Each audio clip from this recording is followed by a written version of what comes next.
तुकाराम मुंडेंचा मोठा निर्णय. आता दूध भेसळीला पूर्णविराम. फलटण मधील दुग्ध व्यवसाय शेतकरी आणि ग्राहकावर काय परिणाम?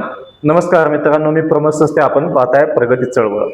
राज्यातील दूध आणि दुग्धजन्य पदार्थांच्या व्यवसायाशी संबंधित लाखो शेतकरी, दूध संकलन केंद्रे, डेअरी उद्योग, मिठाई व्यावसायिक आणि ग्राहकांसाठी अत्यंत महत्त्वाची बातमी समोर आलेले आहे.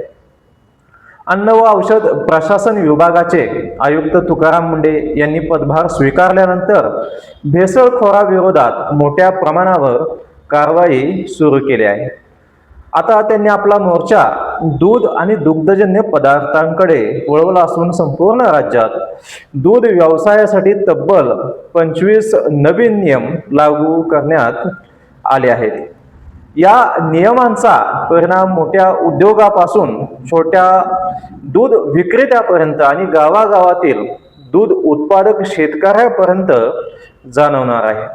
आज आपण जाणून घेणार आहोत नवीन नियम नेमके काय आहेत, फलटण तालुक्यातील प्रमुख दुग्ध उद्योगावर त्याचा काय परिणाम होईल, दूध उत्पादक शेतकऱ्यांनी कोणती काळजी घ्यावी, ग्राहकांना याचा नेमका काय फायदा होणार. चला सुरुवात करूया.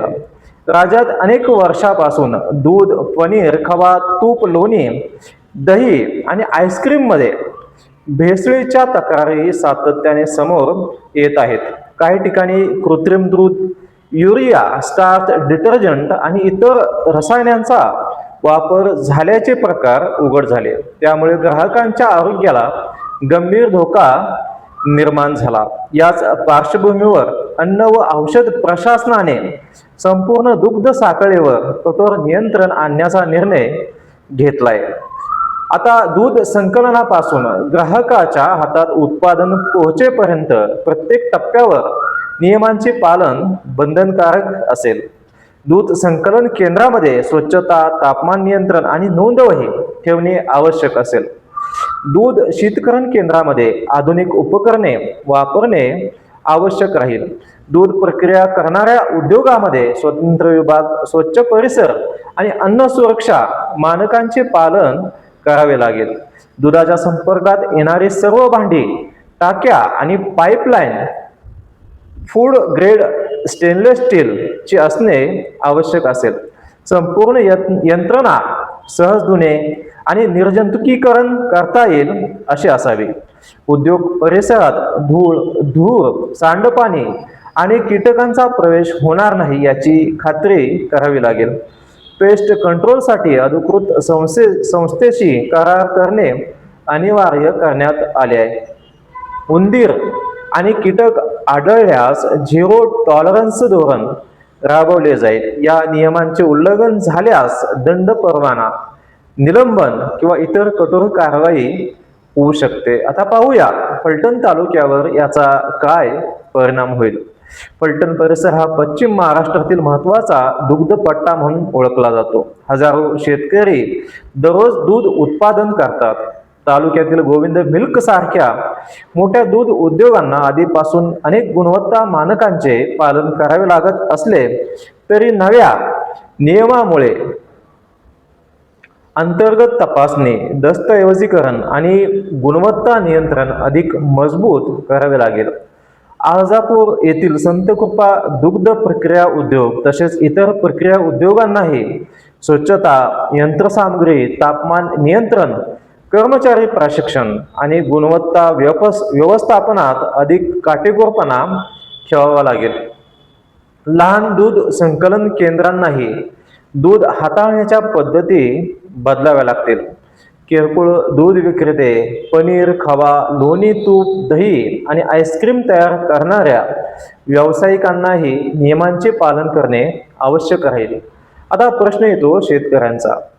दूध उत्पादक शेतकऱ्यांनी जनावरांचे आरोग्य, स्वच्छ दुग्ध काढणी, स्वच्छ भांडी, दूध वेळेवर शीतकरण केंद्रात पोहोचवणे आणि कोणत्याही प्रकारची भेसळ टाळणे याकडे विशेष लक्ष द्यावे लागेल.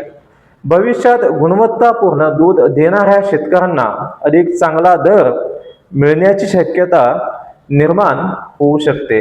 ग्राहकांसाठी हा निर्णय अत्यंत महत्त्वाचा आहे. बाजारात अधिक सुरक्षित आणि दर्जेदार दूध उपलब्ध होण्यास मदत होईल. भेसळीचे प्रमाण कमी झाल्यास सार्वजनिक आरोग्याचे संरक्षण होईल. लहान मुले, ज्येष्ठ नागरिक आणि रुग्णांसाठी सुरक्षित दुग्धजन्य पदार्थ उपलब्ध होण्याची अपेक्षा वाढेल. मात्र या नियमांची प्रभावी अंमलबजावणी ही सर्वात मोठी कसोटी ठरेल. फक्त नियम जाहीर करून चालणार नाही, तर नियमित तपासणी, नमुना चाचण्या, प्रयोगशाळा क्षमता आणि दोषीवर तातडीची कारवाई तितकीच महत्त्वाची असेल. दुसरीकडे उद्योगांनीही या नियमांकडे जर सरकारी बंधन म्हणून न पाहता गुणवत्तेत गुंतवणूक करण्याची संधी म्हणून पाहणे आवश्यक आहे. शेतकरी, उद्योग, व्यापारी आणि प्रशासन यांनी समन्वयाने काम केले तर महाराष्ट्रात सुरक्षित दूध उत्पादनाची नवी संस्कृती निर्माण होऊ शकते.